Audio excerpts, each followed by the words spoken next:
오늘 본문에 나오는 동방 박사들은 이스라엘 사람도 유대인도 아닌 이방인입니다.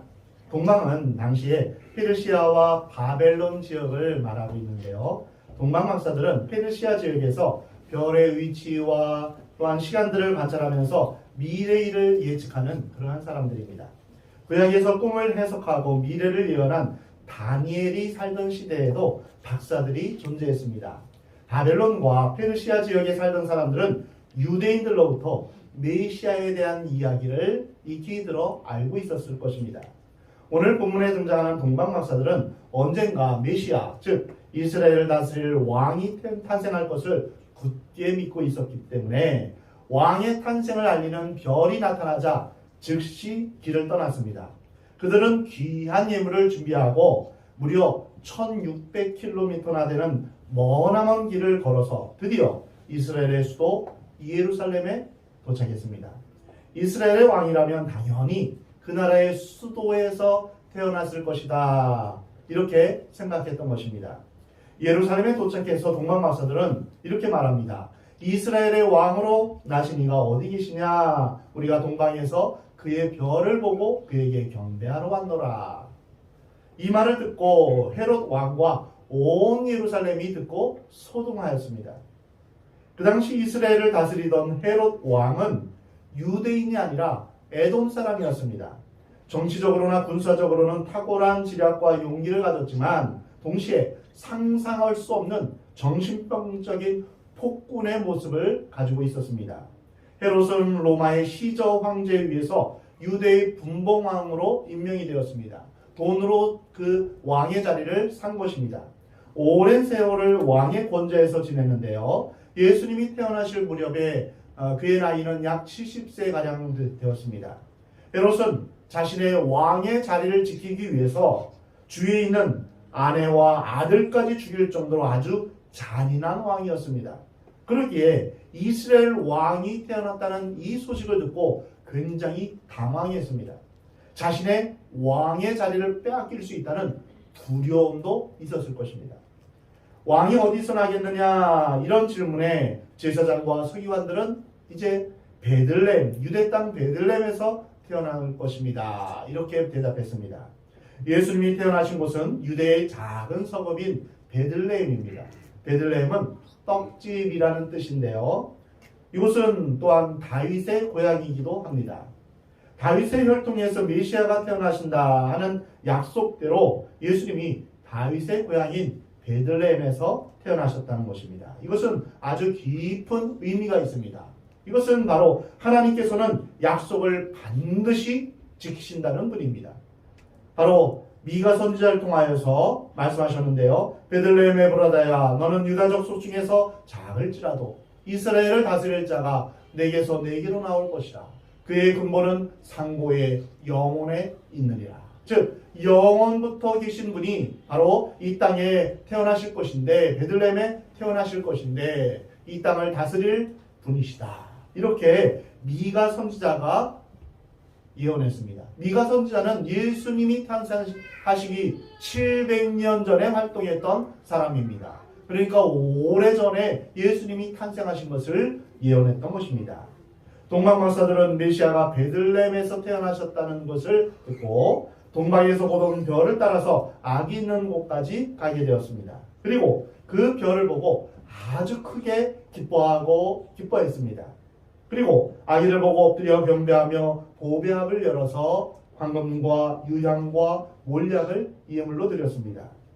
아기 예수께 경배한 것은 예수님이 온 세상의 왕이심을 드러내는 것이며 찬양과 경배를 받으시기에 합당한 분이심을 밝히 말씀하신 것입니다. 예수님은 하나님의 아들로서 인간의 몸을 입고 인류의 죄를 용서하시기 위해서 이 땅에 오신 만왕의 왕이십니다. 하나님께서 인간이 되어서 이 땅에 오셨다. 이것은 생각해보면 볼수록 큰 충격입니다. 진정으로 하나님을 발견한 사람은 그 입술이 찬양으로, 그 마음이 경배로 가득 차게 될 것입니다. 지금은 갓 태어난 아기에 불과하지만 온 세상 모든 사람이 왕이신 예수님을 발견한 동방박사의 마음같이 기뻐하며 또 기뻐하고 이루 말할 수 없는 환희로 가득 차게 되는 것입니다. 진정한 신앙의 태도는 형식적인 것이 아니라 마음과 영을 다해서 예배하는 것입니다. 우리는 우리의 예배가 하나님을 만나는 것이며 천국을 경험하는 것이기에 우리의 예배는 기쁨과 감격이 있어야 됩니다. 예수님은 요한복음 4장에서 아버지께 참되게 예배하는 자들은 영과 진리로 예배할지니라 라고 말씀하십니다. 예배는 오직 거룩하신 하나님 앞에 경배하고 찬양하기 위해서 모이는 것입니다. 예배 가운데 우리는 반드시 이루어야 될 게 있는데요. 그것은 하나님을 만나고 돌아와야 됩니다. 이 동방 박사가 아기 예수님을 만나고 경배하기 위해서 찾아다녔는데 정작 아기 예수님은 만나지 않고 다른 데에서 놀다 가고 아니면 다른 일을 하다 갔다면 그것은 목적을 성취한 것이 아닙니다. 우리의 예배는 하나님을 만나는 데 목적이 있는 것입니다. 참된 예배 속에 참회가 있고 감격의 눈물이 있어야 합니다. 참된 예배는 기쁨과 승리에 찬 감격이 있어야 합니다. 오늘 본문을 통해서 온 세상의 왕으로 오신 예수님의 탄생이라는 엄청난 사실을 통해서 각기 다르게 반응하는 세 종류의 사람을 우리는 볼 수 있습니다. 첫 번째로 헤롯 왕과 같이 겉으로는 환영하지만 속으로는 저주하고 적대적인 태도를 보여주는 그런 사람이 있습니다. 이것은 자신이 왕이 되어서 살아가고 있으며 내 마음대로 살아가고 싶은데 왕의 자리를 전혀 내줄 마음이 없는 사람입니다. 내가 왕인데 내가 내 삶을 내 맘껏 살 수 없단 말이야? 싫어. 나는 예수님이 나의 왕이 되는 것을 거절할 거야. 이것은 헤롯 왕과 같은 마음입니다. 예수님이 왕이 되심을 거부합니다. 오늘날 교회에 대해서, 기독교에 대해서 비판을 하며 돈을 숭배하고 유물론적인 사상, 하나님이 없다 하는 사상과 이데올로기, 또 우상을 숭배하는 그런 일들이 복음 대신에 외쳐지는 것이 얼마나 많이 있는지 모릅니다. 그래서 여러 나라에서는 성탄절을 제대로 지킬 수가 없습니다. 성탄절을 지키면 감옥에 가는 그러한 나라들도 많이 있습니다. 그것은 바로 예수님이 왕이 되심을 거부하기 때문입니다. 이들은 예수님의 탄생에 대해서 헤롯 왕과 같은 그런 모습을 보이고 있는 것입니다. 두 번째 반응은 바로 종교적으로 전문 직업을 가진 제사장과 서기관들입니다. 그들은 무관심으로 반응합니다. 신앙의 태도에서 제일 무서운 것은 무관심입니다. 습관적으로 예배에 참석하고 습관적으로 헌금하고 습관적으로 설교 듣습니다. 무관심, 이것이 가장 무서운 신앙의 적입니다. 이러한 사람은 교회에 잘 나오니까 회개할 것도 없습니다. 뭐 교회에 잘 나오는데 뭐 헌금도 잘 하는데 뭐 설교도 잘 듣고 하지만 말씀에 대해서 반응하지는 않습니다. 순종하지는 않습니다. 반성할 것이 없습니다. 이러한 종교적인 습관에 파묻힌 그들은 헤롯 왕이 시키는 대로 예수님의 행적에 대해서 조사하기만 할 뿐 다른 어떤 반응을 보이지 않습니다. 하나님이 인간이 되어서 오늘 이 땅에 오셨다는 사실에 대해서 그들은 결코 흥분하지 않습니다. 기뻐하지 않습니다. 종교적으로 그럴 수 있다라고 담담하게 표현합니다. 오늘날 교회에 와서 제일 불행한 사람은 한 번도 하나님의 은혜에 감격해보지 않은 사람입니다. 한 번도 회개의 눈물을 흘려보지 않고 주님의 피 묻은 손을 만져보지 못한 그 사람이 제일 불쌍합니다. 자신의 삶을 부활하신 예수님 앞에 헌신해보지 않는 그런 불행한 사람들이 많이 있습니다. 그저 교회에 와서 교회 마당만 밟고 그냥 참석하는데 의의를 두기만 하는 것입니다. 예수님을 많은 종교의 창시자 중에 하나로 여기고 기독교를 여러 종교 중에 하나로 여기고 있습니다. 주일 예배를 의뢰 행하는 일주일에 한 번 하는 행사로 그렇게 여기고 있는 것입니다. 이러한 사람은 이 땅에 말 위에 태어나신 하나님이신 예수 그리스도 앞에서 무관심합니다. 사랑하는 성도 여러분, 교회를 오래 다닌 것을 자랑하지 마시기 바랍니다. 예수님을 만난 것을 자랑하시기 바랍니다. 의무적인 예배 참석을 자랑하지 말고 주님과 동행하는 것을 자랑하시기 바랍니다. 세 번째로 먼 길을 생명을 바쳐 찾아온 동방박사들 같은 사람들입니다. 그들은 감격과 기쁨의 예배를 드렸습니다. 그들은 왕의 탄생을 알리는 별이 나타나자 그 별을 보며 죽음을 무릅쓰고 먼 길을 찾아왔습니다. 동방박사들은 낮에는 뜨거운 태양, 밤에는 사나운 들짐승과 강도들의 위험이 있는 험한 길을 가야만 했습니다.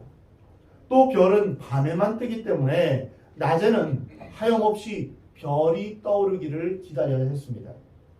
하지만 동방박사들은 하나님의 약속을 믿으면서 아기 예수를 만나기를 소망하며 걷고 또 걸었습니다. 예배는 하나의 종교의식이 아니라 생명을 바쳐서 하나님을 만나는 결단이요 헌신입니다. 우리가 하나님을 만나지 못하면 죽습니다. 하나님 안에서 참 생명이 있는데 하나님과 연결되지 못하면 우리는 생명이 없는 것과 마찬가지입니다. 우리가 주일날 왜 그토록 주님 앞에 나와 예배합니까? 생명이신 하나님과 연결되기 위해서입니다. 동방박사들은 온 인류의 왕이신 메시아를 경배하기 위해서 생명을 바치고 모든 것을 포기하고 먼 길을 걸어 베들레헴까지 왔습니다. 그들의 목적은 오직 하나입니다. 무엇을 위해 왔습니까? 오늘 본문 2절에서 말하듯이 경배하기 위해서 왔습니다. 하나님을 만나는 것은 이러한 헌신 없이 참된 경배 없이는 불가능합니다. 높으신 보좌 위에 인간의 죄를 씻어주기 위해서 낮고 천한 이 땅에 오신 예수님을 만나기 위해 치르는 희생의 대가는 더 이상 희생이 아닙니다. 하나님이 우리를 위해서 치른 희생에 비하면 우리의 희생은 정말 보잘것없는 것입니다. 오늘날 교회에 수많은 사람들이 옵니다. 그러나 하나님께 경배하는 태도에 따라서 은혜를 받는 내용도 다릅니다. 목사가 설교를 얼마나 잘하느냐에 따라서 은혜를 받는 것이 아닙니다.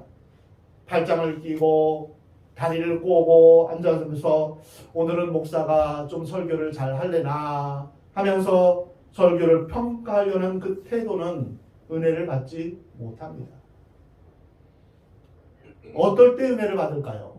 바로 우리 자신이 어떤 태도와 마음으로 하나님을 만나러 오느냐에 따라서 은혜를 받게 됩니다.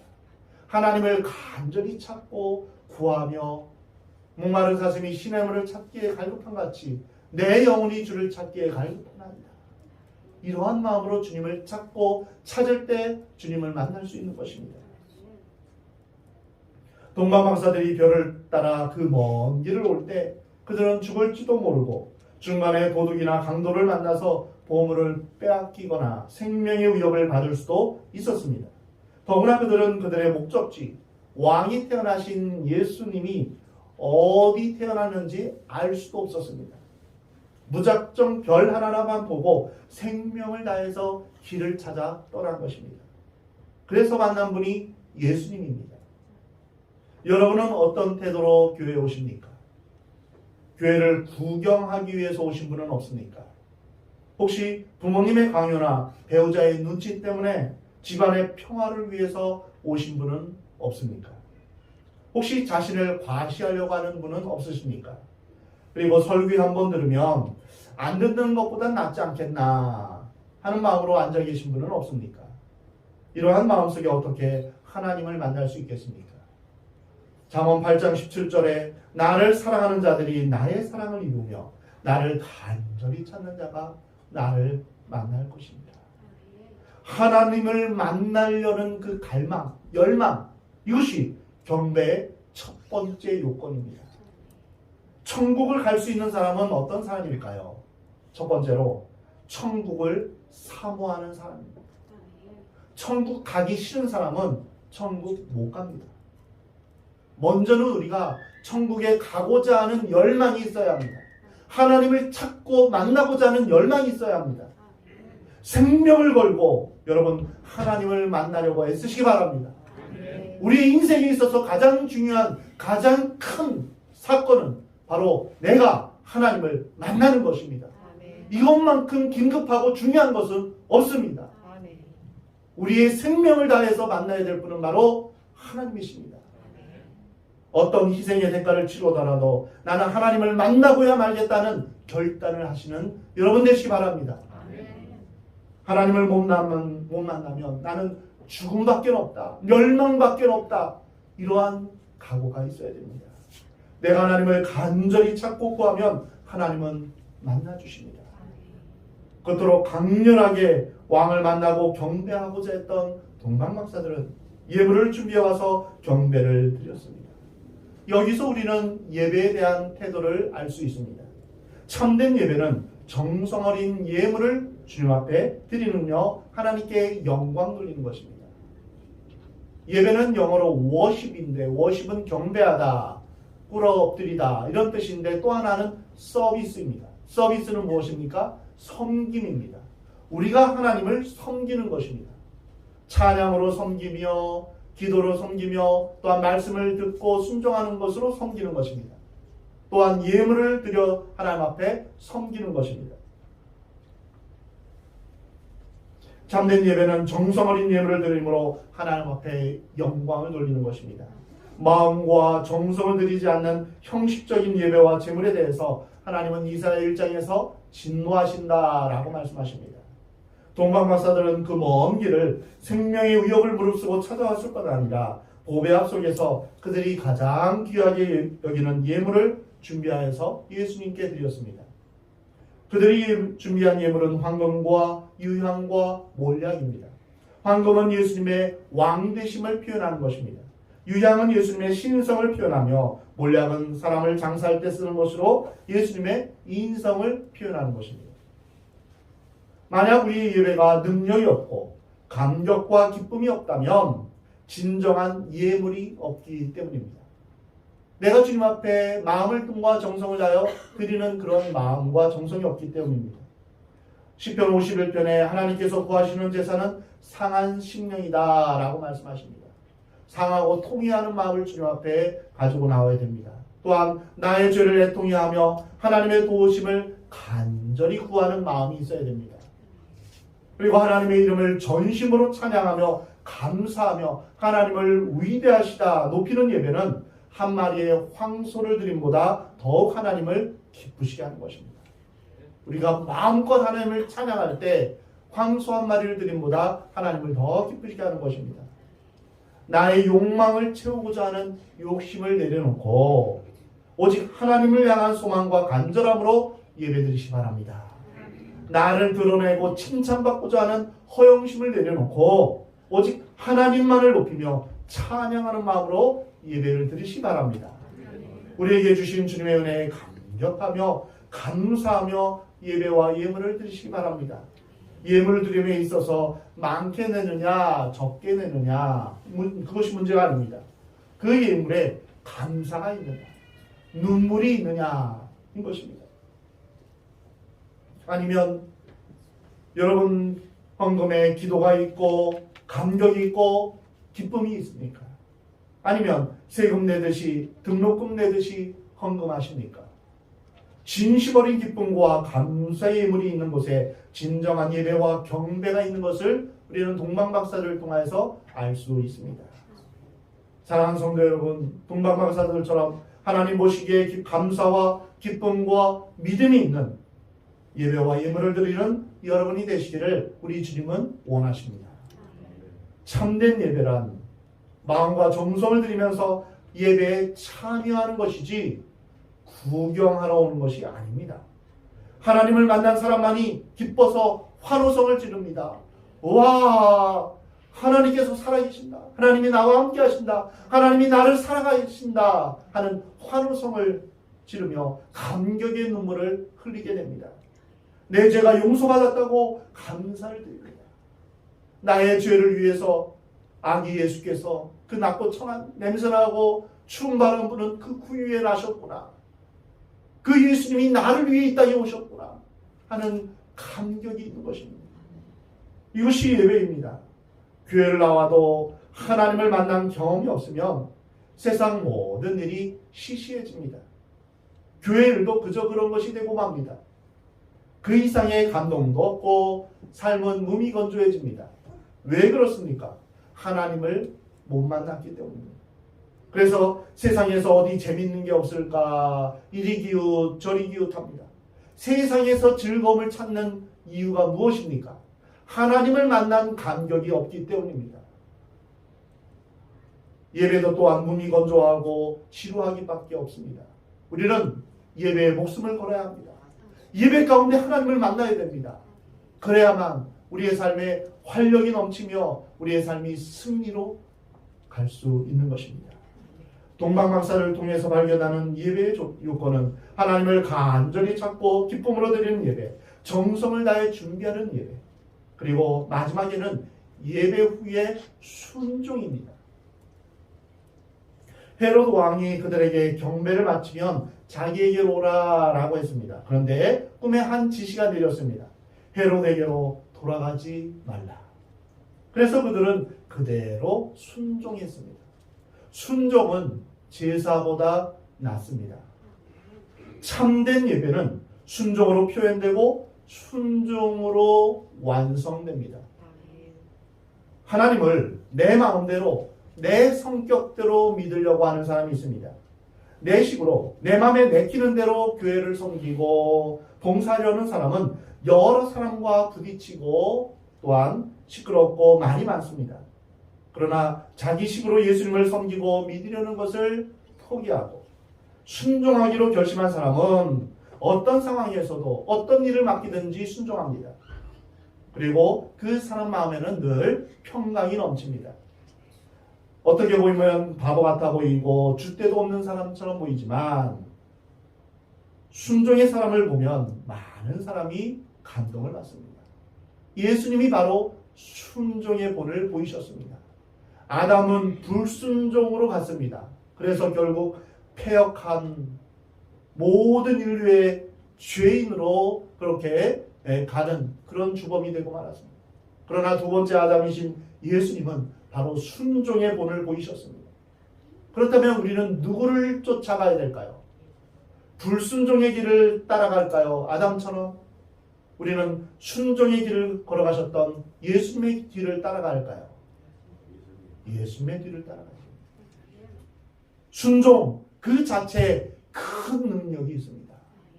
사랑하는 성도 여러분, 신앙생활의 결론은 우리 가운데 순종이 있느냐 없느냐로 판가름합니다. 인류 역사와 이스라엘 역사를 보면 결국 하나님께 순종했느냐 순종하지 않았느냐로 한 사람의 인생과 공동체의 운명이 나뉩니다. 이 수많은 성경의 역사들을 우리가 왜 읽어야 합니까? 이거를 통해서 우리는 타산지석으로 삼아야 됩니다. 이스라엘 백성들이 이렇게 불순종해서 이런 고난과 역경과 어려움을 당했구나. 우리는 이렇게 하지 말아야지. 순종의 삶을 살아야겠구나. 이것을 우리가 배워야 합니다. 순종하지 않는 그 사람은 멸망에 이를 수밖에 없습니다. 주님을 사랑하는 마음이 있다면 주의 말씀에 귀를 기울이고 그 말씀에 순종해야 합니다. 부모를 사랑한다면 부모 말에 순종해야 합니다. 부모 말에 순종하지 않는다면 부모를 멸시하고 무시하며 부모를 사랑하지 않는 것입니다. 하나님이 우리 아버지시라면 우리는 당연히 하나님께 순종해야 합니다. 하나님은 우리 모두가 하나님 앞에 순종하는 사람이 되기를 원하십니다. 천국은 하나님 앞에 순종하는 사람의 것입니다. 여러분 한번 상상해 보십시오. 천국에 사는 사람들이 하나님께 대들고 하나님께 불순종하고 또한 제멋대로 사는 그런 사람들을 볼 수 있고 상상해 볼 수 있겠습니까? 제멋대로 범죄하며 사람을 죽이고 또한 도둑질하고 거짓말하며 제멋대로 죄를 짓는 그러한 모습들이 천국에서 살아갈 수 있습니까? 그런 사람들이 살아갈 수 있을까요? 그렇지 않습니다. 천국은 순종하는 사람들의 것입니다. 사랑하는 성도 여러분, 동방박사들의 기쁨의 헌신을 드린 예배, 감사의 예물을 드린 예배, 순종을 드린 예배처럼 여러분들의 삶이 하나님이 기뻐하시는 예배자로 살아가길 원합니다. 하나님이 우리를 이 땅에 부르신 것은 예배자로 살아가기 위한 것입니다. 우리는 예배에 좀 더 친숙해져야 됩니다. 왜냐하면 천국은 예배하는 곳이기 때문입니다. 예배가 지루한 것으로 여기면 안 됩니다. 예배 가운데 우리는 하나님을 만나고 그 가운데 기쁨과 감사와 감격이 있어야 됩니다. 천국은 기쁨의 장소인데 천국 가서 지루해하고 천국 가서 견딜 수 없다면 그 천국에서 어떻게 살아갈 수 있겠습니까? 우리는 그래서 이 땅에서 예배를 경험하고 예배 가운데 하나님을 만나야 합니다. 예배 가운데 우리는 천국을 경험해야 하는 것입니다. 어떨 때는 우리가 드릴 예물이 없어서 아무것도 드릴 것 없어서 빈손으로 교회 올 수도 있습니다. 괜찮습니다. 하나님은 우리의 중심을 보고 싶으십니다. 중심을 보십니다. 하나님을 간절히 만나고 또한 하나님을 사랑하는 마음, 그걸로 충분합니다. 하나님을 만난 기쁨과 감격의 마음, 참된 예배는 바로 여기에서 출발하는 것입니다. 온 인류의 왕이신 예수님을 배척하는 그 헤롯이나 무관심한 서기관들과 같지 않고 여러분은 동방박사와 같이 주님을 간절히 찾고 만나며 주님을 섬기며 순종하며 경배하는 그러한 은혜와 축복이 여러분 가운데 있기를 주의 이름으로 축원합니다. 사랑하는 성도 여러분, 여러분 모두 동방박사들의 아름다운 경배를 본받아 일평생 참다운 예배자로 살아가는 여러분 되시기 바랍니다. 나는 하나님 앞에 예배자입니다. 이 찬양이 여러분의 삶 가운데 늘 있기를 원합니다. 주님을 전심으로 경배하며 주님 앞에 경배함, 감사함으로 예배하며 우리의 왕이신 주님 앞에 엎드려 늘 경배하는 여러분 되시기 바랍니다. 그리고 온 세상의 왕이신 예수님을 전하며 예수님 앞에 순종하며 살아가는 저와 여러분이 되기를 하나님은 원하십니다.